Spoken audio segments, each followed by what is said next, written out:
नमस्कार, prime news देख रहे हैं आप और मैं हूं आपके साथ प्रियंका चावला। रुक करेंगे देश दुनिया से जुड़ी तमाम बड़ी खबरों की ओर। उत्तराखंड के चमोली में फिर बादल फटा, 2 लोग लापता, एक्शन में रेस्क्यू टीम। रुद्रप्रयाग और चमोली में भारी तबाही। चमोली में बादल फटने से मचा हाहाकार, 2 लापता, मलबे में दबे दर्जनों जानवर। सीएम पुष्कर सिंह धामी ने जताया दुख। दरअसल उत्तराखंड के मुख्यमंत्री पुष्कर सिंह धामी ने ट्वीट कर साफ तौर पर कहा, कुछ परिवारों के फंसे होने के दुखद समाचार मिले हैं। राहत और बचाव कार्य युद्ध स्तर पर जारी है। थराली के बाद देवाल के मोपाटा और रुद्रप्रयाग में बादल फटने से भारी तबाही हुई और मलबे में दबे 15 से 20 जानवर। उत्तराखंड के प्राकृतिक आपदाओं का सिलसिला थमने का नाम नहीं ले रहा। रुद्रप्रयाग और चमोली में बादल फटने की जानकारी मिली तो वहीं बादल फटने की घटना ने क्षेत्र में हड़कंप मचा दिया और बारिश के साथ मलबा कई घरों में घुस गया और सड़कें क्षतिग्रस्त हो गई। चमोली में 2 लोग लापता हैं जबकि कई जानवर मलबे में दब चुके हैं। तो वहीं इस घटना को लेकर उत्तराखंड के मुख्यमंत्री पुष्कर सिंह धामी ने ट्वीट किया। जनपद रुद्रप्रयाग के तहसील बसूकेदार क्षेत्र के अंतर्गत बड़े डोंगू तोक और जनपद चमोली के देवाल क्षेत्र में बादल फटने के कारण मलबा आने से कुछ परिवारों के फंसे होने का दुखद समाचार प्राप्त हुआ। स्थानीय प्रशासन द्वारा राहत और बचाव कार्य युद्ध स्तर पर जारी है। इस संबंध में निरंतर अधिकारियों से संपर्क में हूं। जिला अधिकारियों से बात कर बचाव कार्यों के प्रभावी संचालन आवश्यक निर्देश दिए गए हैं। बाबा केदार से सभी के सकुशल रहने की प्रार्थना करता हूं। आपदाओं का सिलसिला उत्तराखंड में रुकने का नाम नहीं ले रहा। वहीं रुद्रप्रयाग और चमोली में भारी तबाही की ये तस्वीरें प्राइम न्यूज पर आप देख सकते हैं। बादल फटने का सिलसिला भी रुकने का नाम नहीं ले रहा है। चमोली की तहसील देवाल के अंतर्गत ग्राम मोपाटा में रात्रि 2 से 2:30 बजे के बीच अतिवृष्टि होने की सूचना प्राप्त हुई है। अतिवृष्टि के कारण एक भवन क्षतिग्रस्त होने की भी सूचना है और इस अतिवृष्टि में 2 व्यक्तियों के घायल होने की सूचना है तथा 2 व्यक्ति लापता हैं। स्थानीय प्रशासन की टीम मौके के लिए रवाना हो चुकी है। चले वहीं प्रधानमंत्री नरेंद्र मोदी जापान पहुंचे। टोक्यो में पीएम मोदी का भव्य स्वागत। भारत जापान शिखर सम्मेलन में होंगे शामिल। जापान के पीएम शिगेरू इशिबा से करेंगे मुलाकात। व्यापार, रक्षा समेत कई मुद्दों पर होगी बात। आपको बता दें, प्रधानमंत्री नरेंद्र मोदी जापान के दौरे पर हैं और वो जापान पहुंच चुके हैं। टोक्यो में प्रधानमंत्री नरेंद्र मोदी पहुंचे हैं। 15वें वार्षिक शिखर सम्मेलन में शामिल होंगे।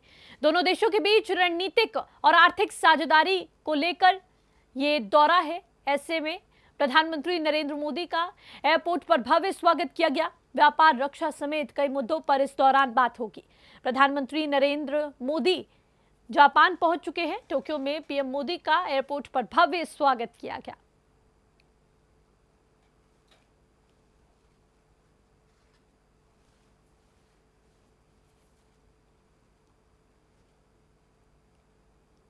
प्रधानमंत्री नरेंद्र मोदी टोक्यो पहुंच चुके हैं, जहां पर उनका एयरपोर्ट पर भव्य स्वागत किया गया। ये दौरा बेहद महत्वपूर्ण माना जा रहा है, जहां पर आर्थिक सहयोग, रक्षा जैसे तमाम मुद्दों पर इस दौरान प्रधानमंत्री नरेंद्र मोदी की जापान के साथ बातचीत हो सकती है। भारत जापान शिखर सम्मेलन में प्रधानमंत्री नरेंद्र मोदी शामिल होंगे। जापान के पीएम शिगेरू इशिबा से भी इस दौरान वे मुलाकात करेंगे। ये दौरा भारत और जापान के संबंधों में और मजबूती लेकर आएगा और इस लिहाज से बेहद महत्वपूर्ण माना जा रहा है। 15वें शिखर सम्मेलन में प्रधानमंत्री नरेंद्र मोदी शामिल होंगे और प्रधानमंत्री नरेंद्र मोदी का जापान के एयरपोर्ट पर भव्य स्वागत किया गया। हवाई अड्डे वो पहुंचे थे। अब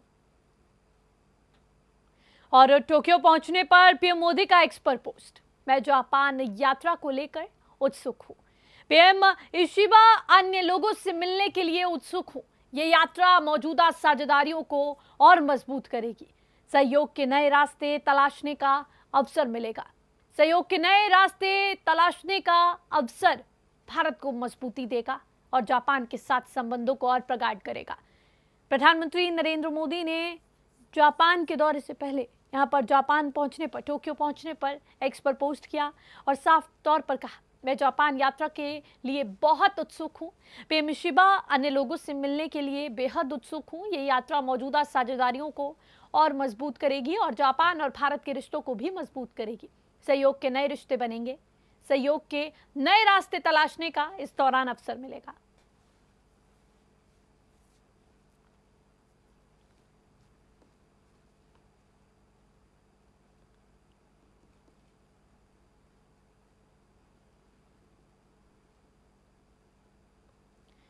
प्रधानमंत्री नरेंद्र मोदी का जापान दौरा बेहद महत्वपूर्ण माना जा रहा है। 2 दिवसीय ये दौरा भारत और जापान के बीच संबंधों को और मजबूत करेगा। इस दौरान रक्षा, आर्थिक, व्यापार तमाम मुद्दे ऐसे हैं जिन पर चर्चा होने की संभावनाएं हैं।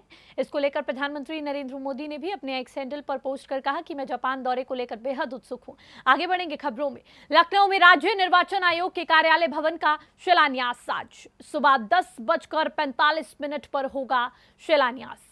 राज्य निर्वाचन आयोग के कार्यालय भवन का होगा शिलान्यास। अवध बिहार योजना शहीद पथ पर कार्यक्रम, सीएम योगी आदित्यनाथ कार्यक्रम में होंगे शामिल। बड़ी खबर आपको बता दें, राज्य निर्वाचन आयोग के कार्यालय भवन का आज शिलान्यास होने जा रहा है। सुबह 10:45 पर अवध बिहार योजना के तहत इसका उद्घाटन किया जाएगा। इस दौरान कार्यक्रम में सूबे के मुख्यमंत्री योगी आदित्यनाथ भी शामिल रहने वाले हैं। ऐसे में सुरक्षा के पुख्ता इंतजाम किए गए हैं और राज्य निर्वाचन आयोग के कार्यालय भवन का आज शिलान्यास होने जा रहा है।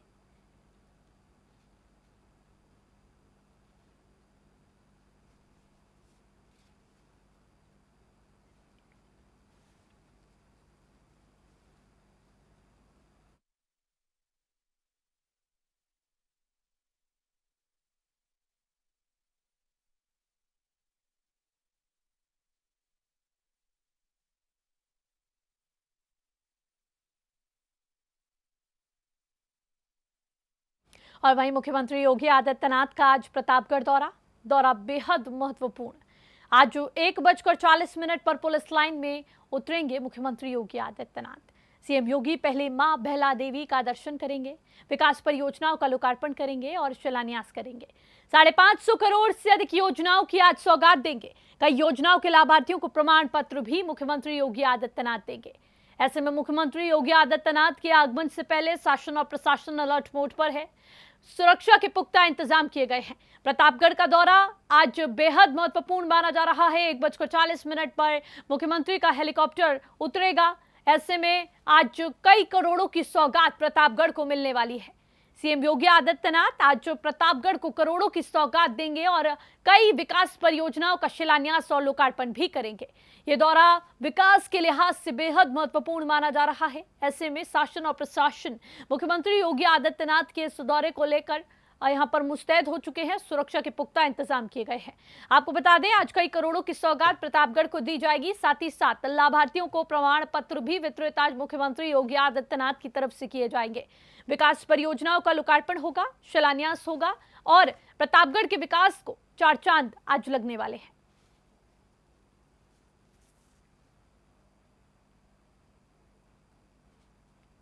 मुंबई के सिद्धिविनायक मंदिर पहुंचे सीपी राधाकृष्णन ने सिद्धिविनायक मंदिर में की पूजा अर्चना। एनडीए के उपराष्ट्रपति उम्मीदवार हैं सीपी राधाकृष्णन। बड़ी खबर इस वक्त की आपको बता रहे हैं, जहां पर सिद्धिविनायक मंदिर में एनडीए के उपराष्ट्रपति उम्मीदवार सीपी राधाकृष्णन ने यहां पर दर्शन किए। दर्शन और पूजा करने के लिए पहुंचे। भगवान गणेश का आशीर्वाद लेकर उनकी आरती कर यहां पर उन्होंने जो उपराष्ट्रपति पद के लिए वो उन्होंने उम्मीदवारी जो एनडीए ने उन पर भरोसा जताया है, उस भरोसे के तहत उन्होंने कहा कि मैं कामना करता हूं कि देश और प्रदेश इसी तरह से समृद्ध रहे और मैं सभी के लिए प्रार्थना करता हूं एक अच्छा उम्मीदवार इस देश को मिले।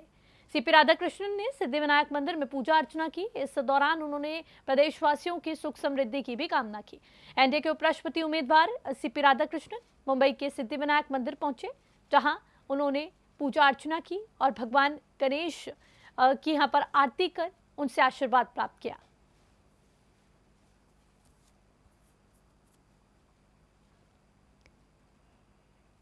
और खेल मंत्री मनसुख मंडाविया ने किया नए ट्रैक का उद्घाटन।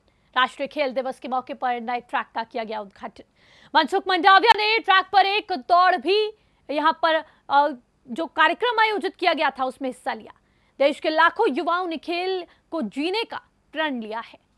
बड़ी खबर आपको बता रहे हैं, दिल्ली में केंद्रीय युवा मामले और खेल मंत्री मनसुख मंडाविया ने राष्ट्रीय खेल दिवस 2025 के अवसर पर जवाहरलाल नेहरू स्टेडियम में नए ट्रैक का उद्घाटन किया। इस मौके पर उन्होंने कहा कि आज राष्ट्रीय खेल दिवस के अवसर पर सारे देश में 3 दिन का खेल महोत्सव प्रारंभ हुआ है। आज कॉलेज, स्कूल, सभी एथलीट, सभी फेडरेशन, युवा और महिलाएं, सभी लोगों ने सुबह 1 घंटे के लिए खेल मैदान में रहकर मोदी जी के फिट इंडिया के संदेश को आगे बढ़ाया। देश एक स्पोर्टिंग नेशन बने, इस दिशा में कार्य प्रारंभ हुआ। ये 3 दिन राष्ट्रीय खेल दिवस पर खेल महोत्सव के माध्यम से हम देश को संदेश देना चाहते हैं कि चलो अब हम लोग खेल में आगे बढ़ रहे हैं। देश जब विकसित भारत बने तो दुनिया के क्रम की स्पोर्टिंग नेशन में लहराता नजर आए। देश के लाखों युवाओं ने आज खेल के मैदान में आकर खेल को जीने का प्रण लिया। ये देश के भविष्य के लिए बहुत अच्छा है। केंद्रीय युवा मामले और खेल मंत्री मनसुख मंडाविया ने राष्ट्रीय खेल दिवस 2025 पर जवाहरलाल नेहरू स्टेडियम में एक नए ट्रैक का उद्घाटन किया और उन्होंने ट्रैक पर एक दौड़ में भी हिस्सा लिया।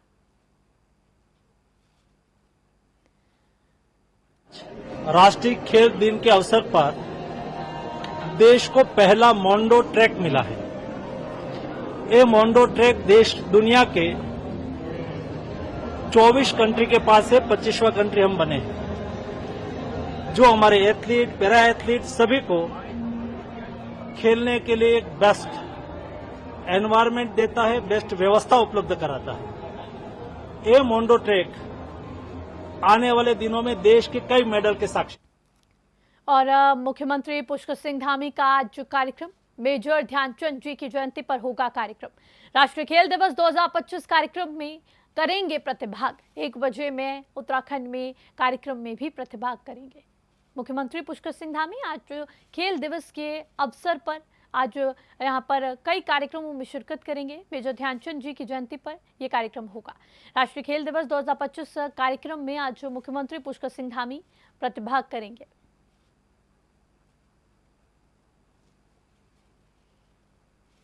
खेल को बढ़ावा देने के लिए उत्तराखंड भी सबसे आगे है। ऐसे में खेलों का आयोजन उत्तराखंड में भी किया जाता है।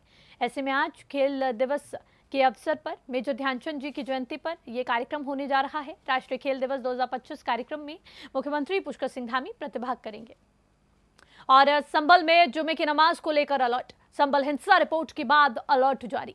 संभल के आसपास के जिलों में भी अलर्ट। सोशल मीडिया पर भी निगरानी के निर्देश। बड़ी खबर इस वक्त की आपको बता रहे हैं। संभल में हिंसा रिपोर्ट के बाद अलर्ट जारी कर दिया गया है। जुमे की नमाज को लेकर यह अलर्ट जारी किया गया है। संभल के आसपास के जिलों में भी यह अलर्ट जारी कर दिया गया है ताकि कोई भी माहौल बिगाड़ने की कोशिश इस दौरान ना कर सके। जुमे की नमाज को लेकर प्रशासन और शासन सतर्क हो चुका है। ऐसे में एक बार फिर से माहौल ना बिगड़े, ऐसे में प्रशासन और शासन अलर्ट मोड पर है।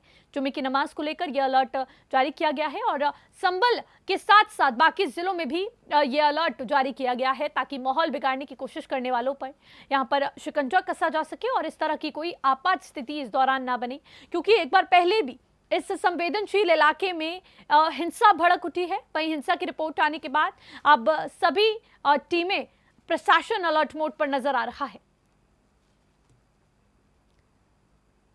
पुलिस ने 2 लोगों को किया गिरफ्तार। पीएम पर आपत्तिजनक टिप्पणी का पूरा मामला। दरभंगा में पीएम पर आपत्तिजनक टिप्पणी की गई थी। दरअसल आपको बता दें, प्रधानमंत्री नरेंद्र मोदी पर आपत्तिजनक टिप्पणी का यह मामला है जिसके चलते पुलिस ने 2 लोगों को गिरफ्तार कर लिया है।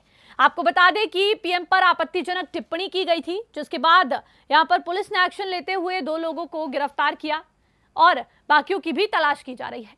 पीएम पर आपत्तिजनक टिप्पणी का यह पूरा मामला है और पुलिस ने एक्शन मोड में आते हुए 2 लोगों को गिरफ्तार कर लिया है। और लोकसभा स्पीकर ओम बिरला का भुवनेश्वर दौरा। ओडिशा विधानसभा अध्यक्ष सुरमा पाड़ी समेत अन्य नेताओं ने की अगवानी। SC/ST समितियों के सभापतियों के सम्मेलन का करेंगे उद्घाटन। बिरला SC/ST सभापति समितियों के यहां पर उद्घाटन सम्मेलन का करेंगे। सभापतियों के सम्मेलन का उद्घाटन इस दौरान किया जाएगा और SC/ST समितियों के सभापतियों के साथ चर्चा भी करने की संभावनाएं जताई जा रही है।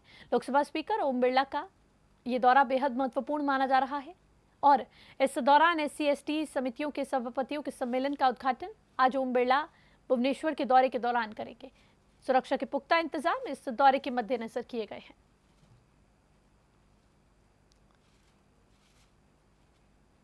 और दिल्ली में बनाए जाएंगे 5 डॉग सेंटर। MCD दिल्ली सरकार बनाएगी डॉग सेंटर। आक्रामक कुत्तों के लिए बनेंगे डॉग सेंटर। बड़ी खबर इस वक्त की आपको बता दें, जब सुप्रीम कोर्ट में डॉग सेंटर को लेकर एक बड़ा मुद्दा छिड़ा था, कुत्तों को लेकर बड़ा आंदोलन यहाँ पर जो प्रेमी थे उनकी तरफ से छिड़ा गया, तो वहीं सुप्रीम कोर्ट ने आदेश जारी करते हुए कहा था कि उन्हीं कुत्तों को उठाया जाएगा जो ज़्यादा आक्रामक होंगे। ऐसे में अब दिल्ली में 5 डॉग सेंटर बनाए जाएंगे। इन सेंटर्स में यहाँ पर इन सभी आक्रामक कुत्तों को लाया जाएगा। एमसीडी दिल्ली और नगर निगम इस डॉग सेंटर्स को बनवाएंगे।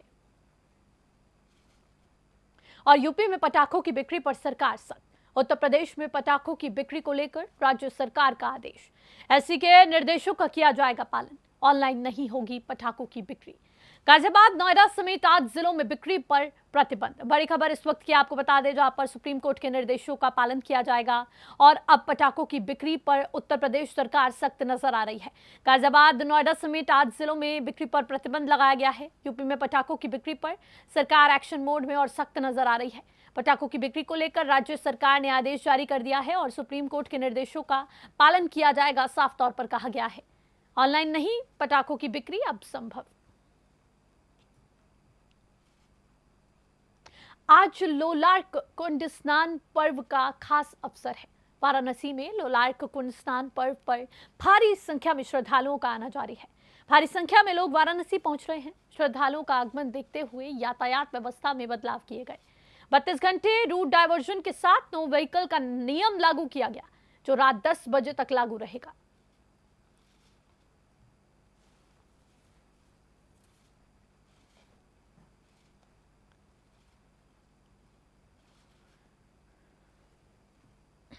और राजस्थान हाईकोर्ट आज हुआ 76 साल का।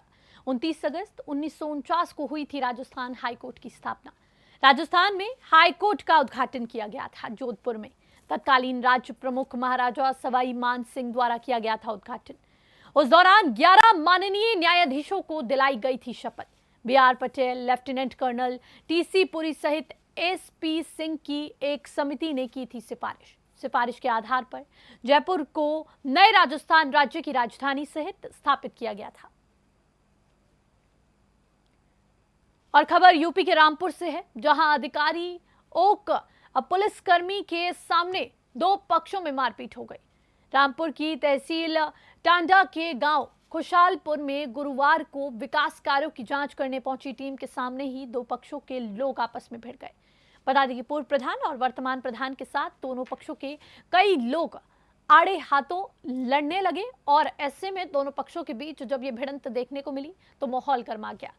ऐसे में आपस में भिड़ते इन लोगों को देख यहाँ पर लोगों में भी हाहाकार मच गया और हंगामा खड़ा हो गया। मारपीट का ये वीडियो सोशल मीडिया पर तेजी से वायरल हो रहा है। तस्वीरों में साफ तौर पर देखा जा सकता है कि किस तरह से यहाँ पर मारपीट की जा रही है और कई लोग इस मारपीट में घायल भी हो गए हैं। इस मारपीट के चलते अब बड़े सवाल प्रशासन की कानून व्यवस्था पर उठते हैं। ऐसे में देखने वाली बात होगी क्या कार्रवाई इसमें की जाएगी। आगे बढ़ेंगे खबरों में। नकली दवाइयों के मामले में अब GST विभाग की भी एंट्री हो गई है। जी हाँ, आगरा के बंसल मेडिकल पर डिप्टी कमिश्नर आकांक्षा शुक्ला के नेतृत्व में GST की 20 सदस्यीय टीम जांच पड़ताल में जुटी है। टीम ने इलेक्ट्रॉनिक डिवाइस कब्जे में लेकर बिल और अन्य दस्तावेजों की गहन जांच शुरू कर दी। नकली दवाइयों की सूचना के बाद पुलिस से ही ड्रग विभाग और STF की टीमें हेमा मेडिकल और बंसल मेडिकल के ठिकानों पर छापेमारी कर रही थी। अब कार्रवाई में GST विभाग की भी सक्रिय भागीदारी शुरू हो चुकी है।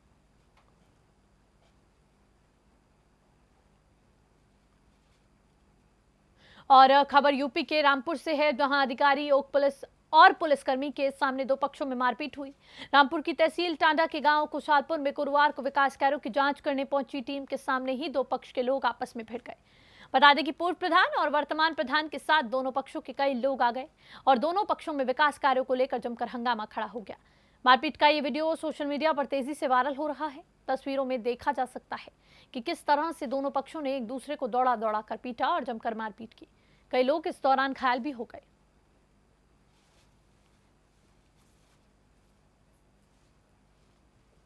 और मुजफ्फरनगर रिया किन्नर फायरिंग मामले में पुलिस की बड़ी कार्रवाई पर काजी पुलिस ने 4 वांछित बदमाश किए गिरफ्तार। सतवीर उर्फ चंकी और मोहित पर पुलिस का शिकंजा। योगेश उर्फ जोगी और धीरज पवार भी मामले में पकड़े गए। तमंचे, कारतूस, चाकू और नकदी बरामद। बिना नंबर की मोटरसाइकिल पुलिस ने की जब्त। धीरज और अंकुर ने रुपए देकर कराई थी फायरिंग। बड़ी खबर आपको बता दें, मुजफ्फरनगर पुलिस ने रिया किन्नर फायरिंग मामले में बड़ी कार्रवाई की। रिया किन्नर फायरिंग मामले में ये बड़ी कार्रवाई करते हुए यहां पर आरोपियों को गिरफ्तार किया गया है। 4 आरोपियों को पुलिस ने गिरफ्तार किया है। चले भाई, फिलहाल के लिए इस बुलेटिन में इतना ही। देश और दुनिया से जुड़ी तमाम खबरों के लिए बने रहे हमारे साथ और देखते रहें प्राइम न्यूज़। नमस्कार।